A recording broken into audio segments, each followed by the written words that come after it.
might miss what God is really trying to work through us.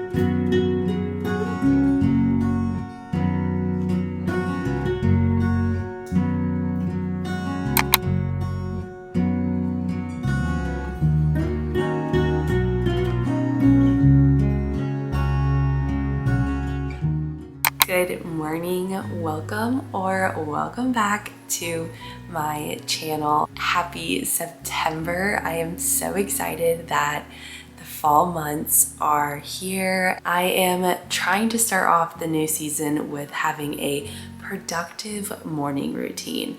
I used to roll out of bed like 15 minutes before my work alarm started, and I'm determined to wake up earlier this season just to get more use out of my mornings and feel more productive and do something for me, whether that's going for a bike ride, a walk with Banks, reading my devotional, like whatever it is. I just want to feel a little bit more productive before my workday starts. So what better time to start a new routine in the beginning of a new season? Sometimes new seasons might be sad for you, but use that time to make it a productive one and make some life changes. If you are noticing maybe some things are not working out for you, I always take advantage of those new seasons to help me get back into a routine.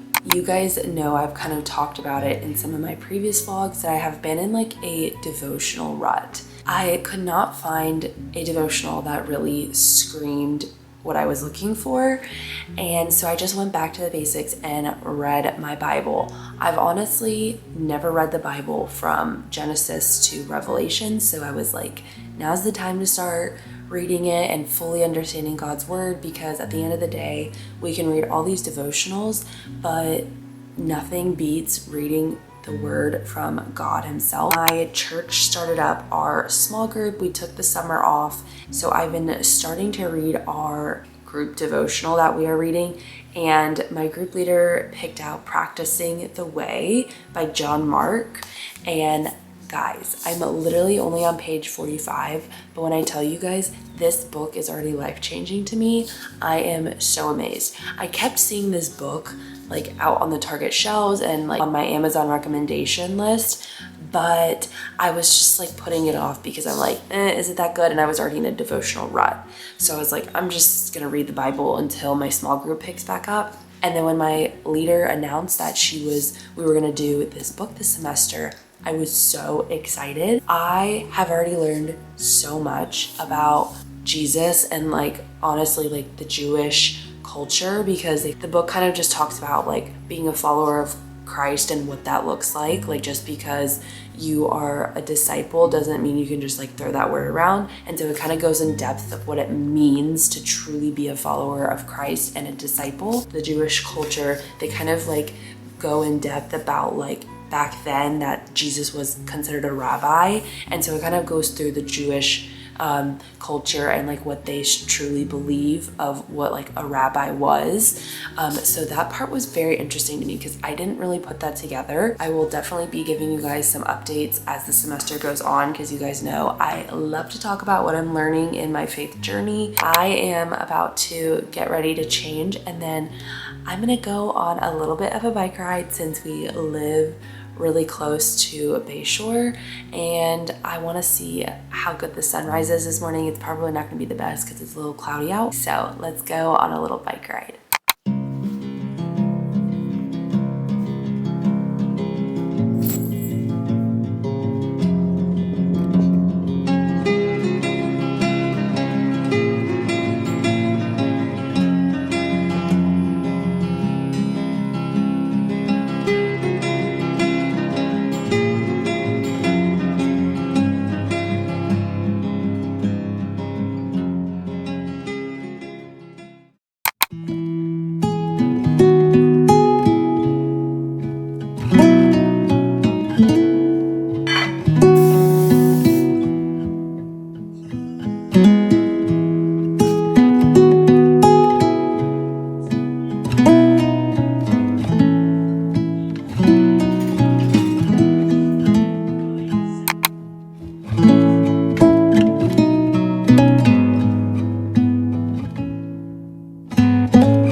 I opened up an Alani, and not just any Alani, but the best Alani out there.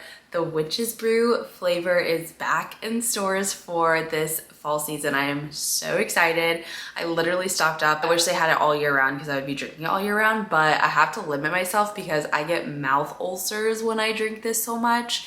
And I know that's really bad, but it's just so good. So if you haven't tried this flavor yet, highly recommend. I have a updated makeup routine that I wanted to show you guys that's more on the casual end. So I thought we would sit down, chit chat, and do some makeup. I have been really trying to find a like minimalistic makeup look for a while now, just because now that my acne is gone, I don't love to wear a lot of heavy makeup. Normally I would use some type of BB cream after my tinted moisturizer, but I have yet to find one that I love. So right now we're just doing the tinted moisturizer. The Elta MD one specifically is so good. I have totally stopped using the Supergoop one because it just made me break out so much. So I went to this one and it's honestly so much better. I love it, and it has higher SPF, which is A+. I finally picked up this like viral beauty wand from e.l.f.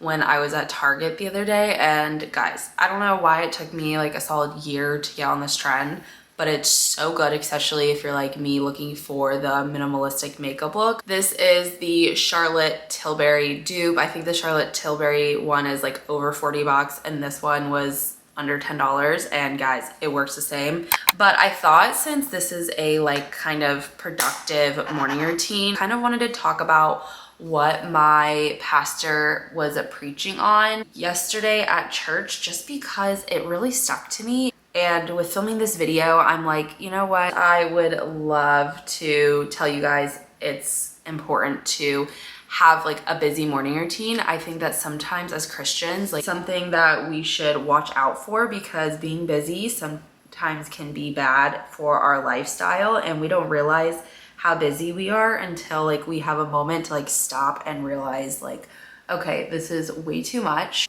Our pastor was basically saying that a lot of the busyness that you have in your life that's like go, go, go, that causes a lot of burnouts. He brought up the example that even Jesus himself, he lived a busy life. He was constantly preaching the gospel and taking care of people, but Jesus himself even took breaks from his daily life. He was the one that set a perfect example of what it's like to dwell in the busyness, like to stop, take time, and to never be in a hurry. He had the most important role on earth, yet he literally took his time going from point A to point B. And I don't know about you guys, but like when I am in a hurry, I'm always like, I can do this. I can finish this. Let me do it. I have to go here. I have to do this. It's always I. But in the time of busyness, we can look at our busy schedule and say, you know what? I don't need to have this busy lifestyle all the time. I can give some of this busyness to the Lord, because at the end of the day, God has more control over our lives than we do. We are so busy that sometimes we forget as Christians to just stop and like pray at night, or even during the day, pray for what God has already given us. And during those times when we sit and just kind of observe what the Lord has done in our lives by praying or even worshiping, those are the times that you need to draw near to the Lord, and it's vital for your relationship and walk with Christ. And the biggest takeaway that I personally took from the message itself is that like sometimes when you are in a hurry and you are literally heads down all the time, we might miss what God is really trying to work through us during that situation. So that's why we shouldn't be in a rush all the time, because we might miss something where God is really trying to speak to us through that person, through an incident. No matter what it is, God is trying to speak to us. And if we're in a hurry so much, we're not going to be paying attention. It can be so easy to like make a giant list of things that you need to do for the day, but at the end of the day, like the slow time and the quiet time that you have with the Lord is going to be the most important part of your day. So this is the final makeup look. Super easy, lightweight, which I love because I felt like with the heavy foundation I was using on my skin every day, it just was having trouble breathing, and just having like an SPF or even just a lightweight foundation I think has been a game changer on my skin. So that is a little get ready with me, but we are going to clean up the house and just plan out our week. So let's finish up our morning routine and we'll call it a day.